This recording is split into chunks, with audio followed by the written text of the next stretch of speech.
ये मेरा वीडियो का थर्ड पार्ट है। मैं एक वीडियो लेके आ रहा हूँ आपके सामने सीरीज़ टाइप में, जो बिहार के शिक्षा सुधार से संबंधित, बिहार के बहाली की प्रक्रिया कैसे हुई से संबंधित मेरा वीडियो रहेगा। उसी से संबंधित मेरा ये तीसरा वीडियो है। और आज के वीडियो में आपके सामने एक सवाल और दो सुझाव लेके आया हूँ। वैसे तो शिक्षा सुधार के नाम पे बहुत सारे यूट्यूब चैनल, बहुत सारी संस्थाएं बनी हुई हैं जो ये दावा करती है कि हम बिहार की शिक्षा, एजुकेशन क्वालिटी और सुधार से सरकार से बराबर हम ये मांगे करते हैं, लेकिन सच्चाई इससे कोसों दूर है। शिक्षा सुधार के नाम पे क्या हुआ है, इन संस्थाओं ने क्या किया, ये इस बात को आप भी जानते हैं, हम भी जानते हैं। जो करती है सो सरकार करती है। बस ये एक गैंग है जो बहाली फसाओ के नाम पे फेमस है, चंदा चोर के नाम पे फेमस है। तो इनसे फिलहाल हमें सतर्क और बच के रहने की ज़रूरत है। 7 फेज की बहाली स्टार्ट होने वाली, सरकार जैसे कह रही है। इनकी प्यारी प्यारी और चापलूस भरी बातों में नहीं आना है। तो चलिए मैं अपनी वीडियो की तरफ लौटता हूँ। तो आप सभी का स्वागत है मेरे डीएनए नॉलेज चैनल में। तो आज मेरा जो सवाल है, सबसे बड़ा सवाल ये है कि नियोजन की जो हमारी प्रक्रिया है वो कैसी होनी चाहिए 7 फेज में। ये सवाल इसलिए उठ रहा है क्योंकि इस बार की बहाली प्रक्रिया हमारी बिल्कुल पहले से डिफरेंट होने जा रही है। जैसे सरकार कह रही है, जैसे ऑनलाइन सेंट्रलाइज लेंगे, कुछ नियमावली में संशोधन हो रहा है, बहुत सारी बातें हैं। तो इन्हीं बातों में ये मेरा एक सवाल है कि कैसे होना चाहिए। इससे संबंधित दो सुझाव है। क्या इस सुझाव को सरकार के पास रखा जा सकता है? जो हमारे नेतागण हैं, क्या इस सुझाव को लेकर सरकार के पास जा सकते हैं? क्या सचिवालय जो बराबर जाते हैं शिक्षा विभाग में, क्या इस चीज़ को वो रख सकते हैं? इन्हीं सब बातों के मैं लेके वीडियो आपके पास बना रहा हूँ। ऐसा नहीं कि मेरे को ये ज्ञान है, आप लोग को इस बात की बहुत बेखूबी से नॉलेज है, इस बात को आप जानते हैं। और ऐसा नहीं कि शिक्षा विभाग के पास किसी ने ये बात नहीं पहुँचाई हो, बिल्कुल पहुँचाई हो। और शिक्षा विभाग क्यों नहीं करना चाहता है, एजुकेशन डिपार्टमेंट इस बात को क्यों नहीं इम्प्लीमेंट करना चाहता है, ये उसकी क्या समस्या है, ये तो वही बता सकता है। लेकिन हमारी क्या समस्या है, इस बात को हम बेखूबी जानते हैं। और सबसे पहली बात, हम टुकड़े टुकड़े गैंग में बटे हुए हैं।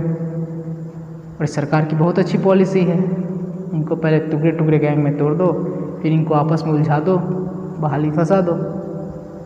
सरकार यही ना करती है, और हम आपस में एक दूसरे को गाली दे रहे हैं, लड़ रहे हैं। तो इन सब चीज़ों से अभी फ़िलहाल बचना है, जितना बच सके हमारे लिए फ़ायदेमंद है। तो पहला सुझाव यही है मेरा कि जो बहाली प्रक्रिया शुरू से चलती आ रही है वो होनी चाहिए, प्राइमरी, मिडिल, फिर हाई। या जैसे हम लोग 25 दिनों का आंदोलन था, तो उस आंदोलन में हम मेरिट को नहीं मान के स्टेट के नोटिफिकेशन की बात कर रहे थे, स्टेट मार्क्स पे बहाली उसकी बात कर रहे थे, कॉम्पिटिटिव के थ्रू बहाली उसकी बात कर रहे थे, ऑनलाइन सेंट्रलाइज हो। तो सोचे थे कि इस 25 दिनों के आंदोलन जो हुआ, इसमें हमारे नॉन मेरिट के साथी जुड़ेंगे। तो ये बात हमारे बीच में उठती थी कि जो बहुत सारे ऐसे पेपर साथी जो दोनों पेपर में पास है, पेपर 1 पेपर 2 में, तो कहीं जॉब तो एक जगह करेंगे।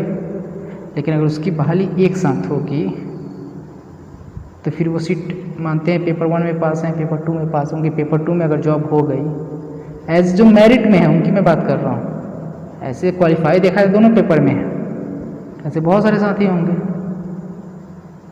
अगर सीट बढ़ती है तो सबको फ़ायदा होने वाला है। तो बात यही है कि अगर इधर ज्वाइन करते फिर ये सीट छोड़ देते हैं, फिर ये सीट किसी को मिलेगी नहीं, फिर सीट वैकेंट हो जाएगी, फिर अगले बहाली में ऐड होकर निकलेगी। तो उसके चलते कट ऑफ हाई हो जाने के चलते किसी साथी का नहीं होता, हमारा ही नहीं हुआ, आपका ही नहीं हुआ। अब अपने ऊपर लेके सोचिए इस बात को। अगर इसके चलते हम अगर वंचित रहते हैं और फिर वो सीट खाली रह जाती है, और इसकी बहाली के लिए फिर सरकार को दोबारा नियोजन प्रक्रिया चालू करनी पड़ती है। तो ये कहाँ तक जायज़ है? तो ये समस्या है। दूसरी हो, क्या ऊपर से नीचे बहाली स्टार्ट हो सकती है? क्या सरकार हमारी बात को मान सकती है? और ये बेस्ट तरीका है, अगर सरकार ऊपर से नीचे की नियोजन प्रक्रिया चालू कर दे और अलग अलग कर दे। पेपर 1 पेपर 2 की पहले करे, फिर पेपर 1 की करे, मतलब 8 to 10, 11 to 12। तो पहले 11 to 12 की करे, फिर 8 to 10 की करे, फिर वैसे ही नीचे करे। लेकिन अभी फ़िलहाल ये बेस्ट तो है, लेकिन इस पर भी एक समस्या आ चुकी है। पहले आंदोलन टाइम पे ये समस्या नहीं थी, उसके बाद ये नई समस्या उभरी है। और एक कोई और समस्या नहीं है, हाई कोर्ट का ऑर्डर है, फिजिक्स से संबंधित है, और एक पुराना हाई कोर्ट का ऑर्डर है, कॉमर्स से संबंधित है। तो कॉमर्स में तो सरकार ने कह दिया है कि हम STT लेंगे कॉमर्स का, और फिजिक्स के चलते स्टे लग चुका है। तो अगर हम ऊपर से नीचे आने की प्रपोजल सरकार के पास अगर रखते हैं, तो फिर सरकार के पास एक बहाना है कि नहीं, अब इस बात को मान जाती है तो ये नहीं कहे कि ठीक है नोटिफिकेशन अब लेट निकालते हैं। तो जुलाई लास्ट अगस्त के फर्स्ट सेकंड वीक तक नोटिफिकेशन आने की संभावना है, जैसे डेली न्यूज़पेपर में आ रहा है। तो मैं इसको कहता हूँ इसको पोस्टपोन कर दिया जाए। अगर जो ये सुझाव देना चाहने की कोशिश कर रहे हैं तो इसको पोस्टपोन कर दिया जाए, इसको ना सुझाव दिया जाए। क्योंकि जब बहालियाँ लेट होगी तो फिर इस पर पेचीदियाँ, फिर उलझनें और बढ़ती जाएंगी। वैसे भी 19 से 22 हो चुका है और आप इस बात को अच्छे से समझते हैं।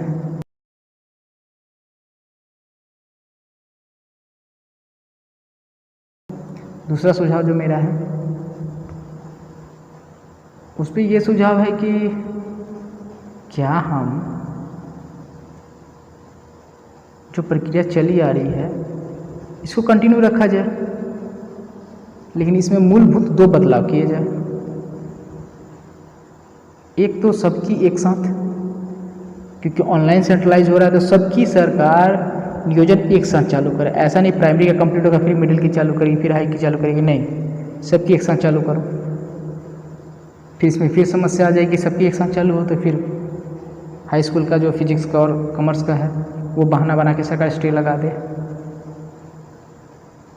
इसमें एक और तरीका ये है कि नहीं भाई, तो इसमें ये बदलाव करो कि आप अलग अलग पेपर लो। प्राइमरी का 1 to 5 पेपर 1 पहले इसकी नियोजन करो और इसकी वेटिंग लिस्ट जारी करो। वेटिंग लिस्ट बहुत ही इम्पॉर्टेंट है।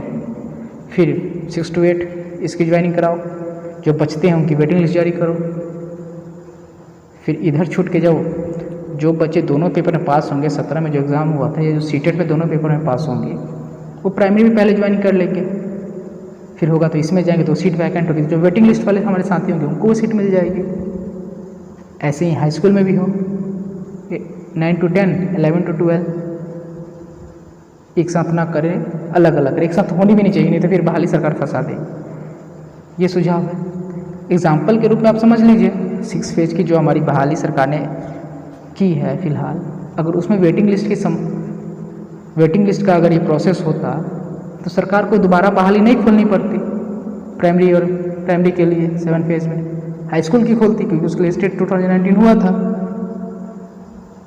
अगर वेटिंग लिस्ट ना होने के चलते 95,000 में 45,000 लोग सिलेक्ट हुए, और इसमें भी बहुत ऐसे साथी हैं जो स्टेट 2019 में वो भी इसमें सिलेक्ट हो चुके हैं, वो भी सीट छोड़ देंगे, फिर वो सीट वैकेंट हो जाएगी। वो 7 फेज में काउंट हो रही कि नहीं होगी तो सरकार जानती है। अभी बहुत ऐसे साथी हैं जो प्रिंसिपल में हैं, प्रिंसिपल का बनने के लिए एग्ज़ाम दे रखे हैं। अगर वेटिंग लिस्ट की होती, और वेटिंग लिस्ट की सरकार डिपेंड करे क्या वैलिडेशन रखना चाहती है, 1 साल, 6 महीना, 3 महीना, ये उसके ऊपर होना चाहिए। उसके बीच में कोई साथी छोड़ के जाता है तो उसको बुलाया जाए जो वेटिंग लिस्ट में है, उसमें सरकार का ही पैसा बचेगा, बार बार उस प्रोसेस को रिपीट नहीं करना पड़ेगा। 7 फेज में तो अभी सीटेट हुआ नहीं है, ना स्टेट हुआ है प्राइमरी के लिए, 1 to 8 क्लास के लिए हुआ है, नहीं हुआ है, फिर वही लोग भाग लेंगे। फिर इस प्रक्रिया को दोबारा किया जा रहा है। अब इससे सरकार भी सबक नहीं सीखती है, और ऐसा नहीं है कि इस बात को पहली बार मांग किया जा रहा है। वेटिंग लिस्ट की मांग तो शुरू से चलती आ रही है, हर एग्ज़ाम में मांग की जाती है, रेलवे हो चाहे दरोगा बहाली हो चाहे जो भी बहाली हो, उसमें वेटिंग लिस्ट की मांग होती है।